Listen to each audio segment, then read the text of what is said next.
श्री गणेशाय नमः। ओम नमः शिवाय।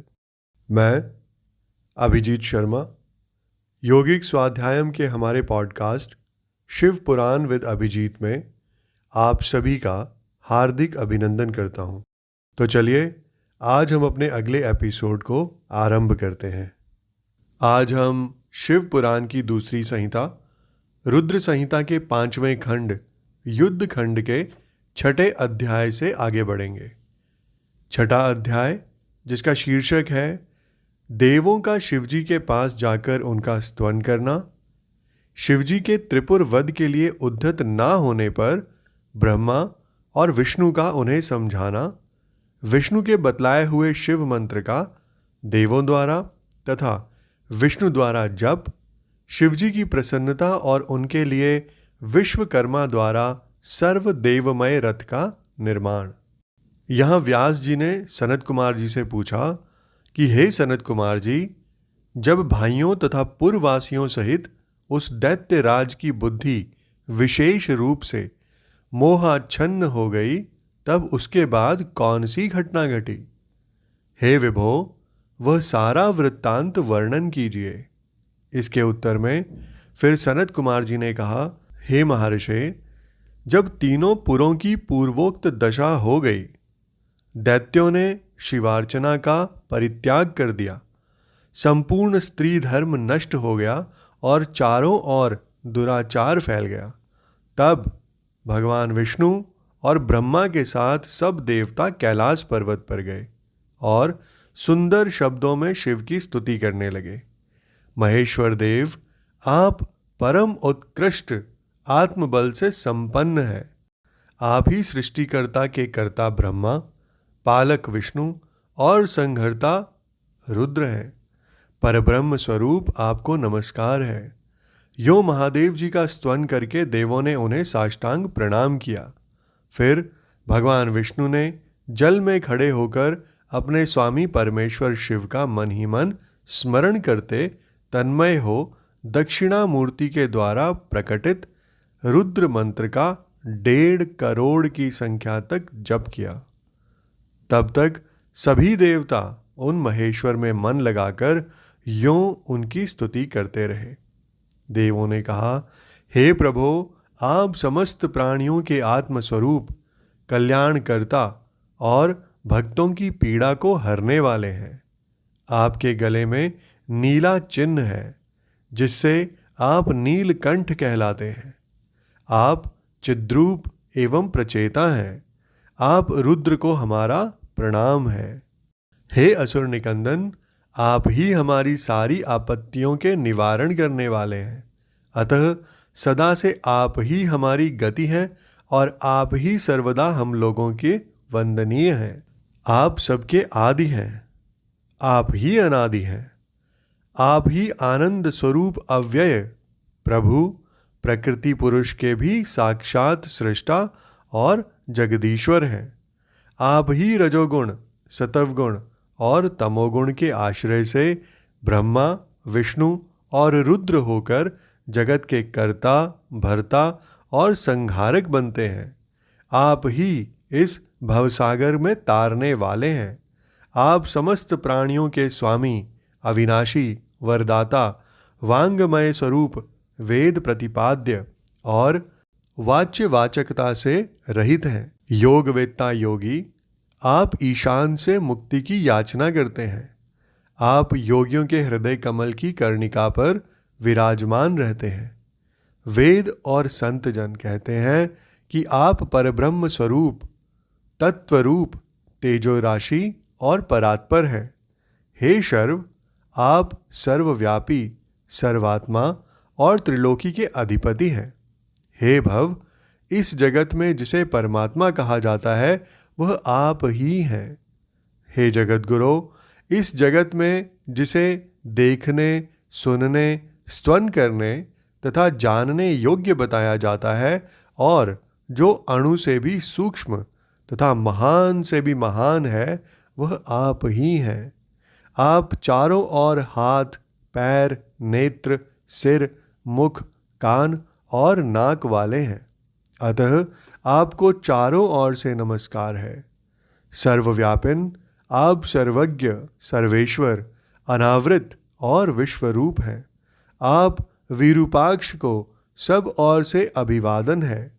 आप सर्वेश्वर, भवाध्यक्ष, सत्यमय, कल्याणकर्ता, अनुपमय और करोड़ों सूर्यों के समान प्रभावशाली हैं। आपको हम चारों ओर से दंडवत प्रणाम करते हैं।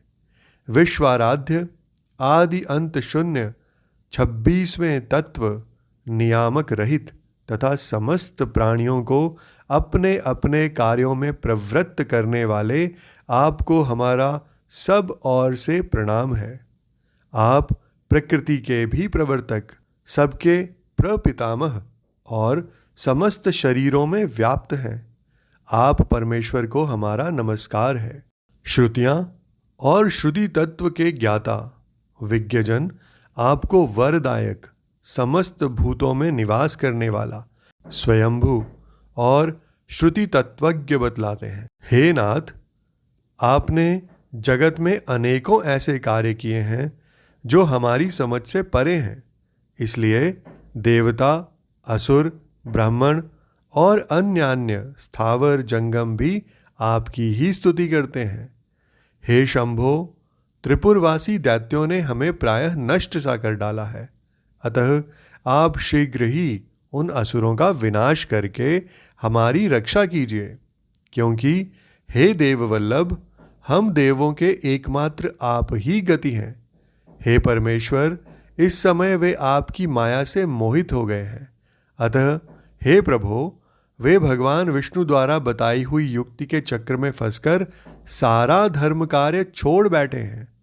हे भक्तवत्सल, हमारे सौभाग्यवश इस समय उन दैत्यों ने संपूर्ण धर्मों का परित्याग कर दिया है और नास्तिक शास्त्र का आश्रय ले रखा है। हे शरणदाता, आप सदा से देवताओं का कार्य करते आए हैं, इसलिए आज भी हम लोग आपके शरणापन्न हुए हैं। अब आपकी जैसी इच्छा हो वैसा कीजिए।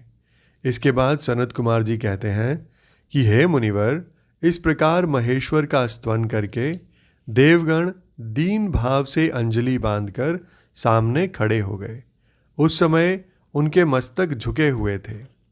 इस प्रकार जब सुरेंद्र आदि देवों ने महेश्वर की स्तुति की और विष्णु ने ईशान संबंधी मंत्र का जप किया, तब सर्वेश्वर भगवान शिव प्रसन्न हो गए और वृषभ पर सवार हो वहीं प्रकट हो गए। उस समय पार्वती पति शिव का मन प्रसन्न था। उन्होंने नंदीश्वर की पीठ से उतरकर विष्णु का आलिंगन किया और फिर वे नंदी पर हाथ टेककर खड़े हो गए और संपूर्ण देवताओं की ओर कृपा भरी दृष्टि से देखकर गंभीर वाणी में श्री हरि से यूं बोले। शिवजी ने कहा, हे देवश्रेष्ठ, उन अधर्मनिष्ठ दैत्यों के तीनों पुरों को मैं नष्ट कर डालूंगा, इसमें कोई संशय नहीं है। परंतु वे महादैत्य मेरे भक्त थे और उनका मन सुदृढ़ रूप से मुझ में लगा रहता था।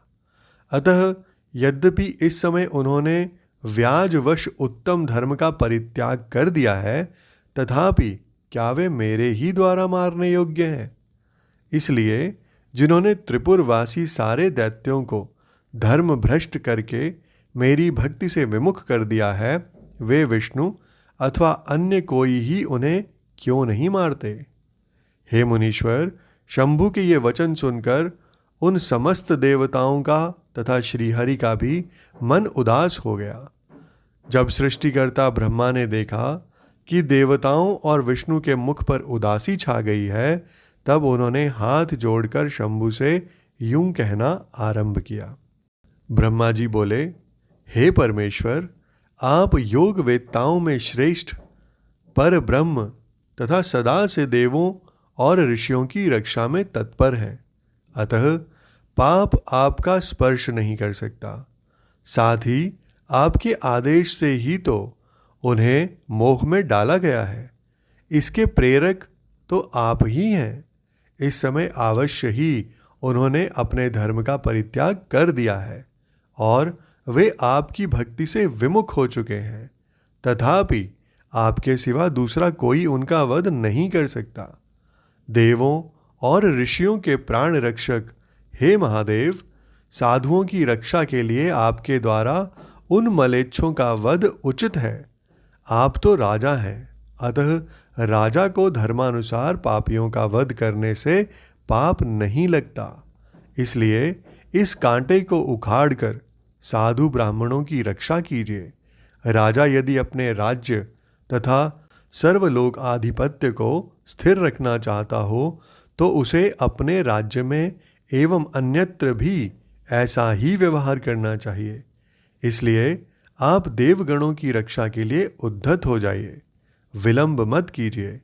हे देव देवेश, बड़े बड़े मुनीश्वर, यज्ञ, संपूर्ण वेद, शास्त्र, मैं और विष्णु भी निश्चित ही आपकी प्रजा हैं। हे प्रभो, आप देवताओं के सार्वभौम सम्राट हैं। ये श्रीहरि आदि देवगण तथा सारा जगत आपका ही कुटुंब है। अजन्मा देव, श्रीहरि आपके युवराज हैं और मैं ब्रह्मा आपका पुरोहित हूँ तथा आपकी आज्ञा का पालन करने वाले शक्र राज कार्य संभालने वाले मंत्री हैं। हे सर्वेश, अन्य देवता भी आपके शासन के नियंत्रण में रहकर सदा अपने अपने कार्य में तत्पर रहते हैं। यह बिल्कुल सत्य है। फिर सनत कुमार जी कहते हैं कि हे व्यास जी, ब्रह्मा जी की यह बात सुनकर सुरपालक परमेश्वर शिव का मन प्रसन्न हो गया। तब उन्होंने ब्रह्मा जी से यूं कहा। शिव जी बोले कि हे ब्राह्मण, यदि आप मुझे देवताओं का सम्राट बतला रहे हैं तो मेरे पास उस पद के योग्य कोई सामग्री तो हो जिससे मैं उस पद को ग्रहण कर सकूं, क्योंकि ना तो मेरे पास कोई महान दिव्य रथ है, ना उसके उपयुक्त सारथी है और ना संग्राम में विजय दिलाने वाले वैसे धनुष बाण ही हैं कि जिन्हें लेकर मैं मनोयोग पूर्वक संग्राम में उन प्रबल दैत्यों का वध कर सकूं। यूं कहकर वे चुप हो गए। परंतु शिवजी को शीघ्र प्रस्तुत होते न देखकर समस्त देवता, कश्यप आदि ऋषि अत्यंत व्याकुल तथा दुखी हो गए। तब भगवान हरि ने उनसे यूं कहा। भगवान विष्णु बोले, हे देवों तथा मुनियों, तुम लोग क्यों दुखी हो रहे हो? तुम्हें अपने सारे दुख का परित्याग कर देना चाहिए। अब तुम सब लोग आदर पूर्वक मेरी बात सुनो। हे देवगण, तुम ही लोग विचार करो कि महान पुरुषों की आराधना सुख साध्य नहीं होती। मैंने ऐसा सुना है कि महद आराधन में पहले महान कष्ट झेलना पड़ता है। पीछे भक्ति की दृढ़ता देखकर इष्ट देव अवश्य प्रसन्न होते हैं। परंतु शिव तो समस्त गणों के अध्यक्ष तथा परमेश्वर हैं। ये तो आशुतोष ही ठहरे। अतः पहले ओम का उच्चारण करके फिर नमः का प्रयोग करें, फिर शिवाय कहकर 2 बार शुभम का उच्चारण करें, उसके बाद 2 बार कुरु का प्रयोग करके फिर शिवाय नमः ओम जोड़ दें। ऐसा करने से ओम नमः शिवाय शुभम शुभम कुरु कुरु शिवाय नमः ओम, यह मंत्र बनता है। बुद्धि विशारदो, यदि तुम लोग शिव की प्रसन्नता के लिए इस मंत्र का पुनः 1 करोड़ जप करोगे तो शिवजी अवश्य तुम्हारा कार्य पूर्ण करेंगे। हे मुने, प्रभावशाली श्री हरि ने जब यूं कहा तब सभी देवता पुनः शिव आराधन में लग गए। तत्पश्चात श्री हरि भी देवों तथा मुनियों के कार्य की सिद्धि हेतु शिव में मन लगाकर विशेष रूप से विधि पूर्वक जप में तत्पर हो गए। हे मुनि श्रेष्ठ, इधर देवगण धैर्य संपन्न हो बारंबार शिव शिव यूं उच्चारण करते हुए 1 करोड़ जप करके सामने खड़े हो गए। इसी समय स्वयं साक्षात शिव पूर्वोक्त स्वरूप धारण करके प्रकट हो गए और यूं कहने लगे। श्री शिव जी बोले, हे हरे, ब्राह्मण, देवगण तथा उत्तम व्रत का पालन करने वाले मुनियों, मैं तुम लोगों के इस जप से प्रसन्न हो गया हूं, अतः अब तुम लोग अपना मनोवांछित वर मांगो। देवताओं ने कहा, हे देवादिदेव, कल्याणकर्ता जगदीश्वर, यदि आप हम पर प्रसन्न हैं तो देवों की विकलता का विचार करके शीघ्र ही त्रिपुर का संहार कर दीजिए। हे परमेश्वर, आप दीन बंधु तथा कृपा की खान हैं। आपने ही सदा से हम देवताओं की बारंबार विपत्तियों से रक्षा की है, अतः इस समय भी आप हमारी रक्षा कीजिए। फिर सनत कुमार जी कहते हैं कि हे ब्राह्मण, तब ब्रह्मा और विष्णु सहित देवों की यह बात सुनकर शिवजी मन ही मन प्रसन्न हुए और पुनः इस प्रकार बोले। महेश्वर ने कहा कि हे हरे ब्राह्मण, देवगण तथा मुनियों, अब त्रिपुर को नष्ट हुआ ही समझो। तुम लोग आदर पूर्वक मेरी बात सुनो और उसके अनुसार कार्य करो। मैंने पहले जिस दिव्य रथ, सारथी, धनुष और उत्तम बाण को अंगीकार किया है, वह सब शीघ्र ही तैयार करो। हे विष्णु तथा विधे, निश्चय ही तुम दोनों त्रिलोकी के अधिपति हो, इसलिए तुम्हें चाहिए कि मेरे लिए प्रयत्नपूर्वक सम्राट के योग्य सारा उपकरण प्रस्तुत कर दो। तुम दोनों सृष्टि के सृजन और पालन कार्य में नियुक्त हो, अतः त्रिपुर को नष्ट हुआ समझकर देवताओं की सहायता के लिए यह कार्य अवश्य करो। यह शुभ मंत्र जिसका तुम लोगों ने जप किया है, महान पुण्यमय तथा मुझे प्रसन्न करने वाला है। यह भक्ति मुक्ति का दाता, संपूर्ण कामनाओं का पूरक और शिव भक्तों के लिए आनंदप्रद है। यह स्वर्गकामी पुरुषों के लिए धन, यश और आयु की वृद्धि करने वाला है। यह निष्काम के लिए मोक्ष तथा साधन करने वाले पुरुषों के लिए मुक्ति भुक्ति का साधक है। जो मनुष्य पवित्र होकर सदा इस मंत्र का कीर्तन करता है, सुनता है अथवा दूसरों को सुनाता है, उसकी सारी अभिलाषाएं पूर्ण हो जाती हैं। फिर सनत कुमार जी कहते हैं कि हे मुने, परमात्मा शिव की यह बात सुनकर सभी देवता परम प्रसन्न हुए और ब्रह्मा तथा विष्णु को तो विशेष आनंद प्राप्त हुआ। उस समय विश्वकर्मा ने शिव के आज्ञानुसार विश्व के हित के लिए एक सर्वदेवमय तथा परम शोभन दिव्य रथ का निर्माण किया। इसके साथ ही आज का हमारा एपिसोड यहीं संपन्न होता है। मैं कल फिर आपके समक्ष उपस्थित होऊंगा हमारे अगले एपिसोड के साथ। आप सभी का मुझे इतने धैर्य एवं ध्यान से सुनने के लिए बहुत बहुत धन्यवाद।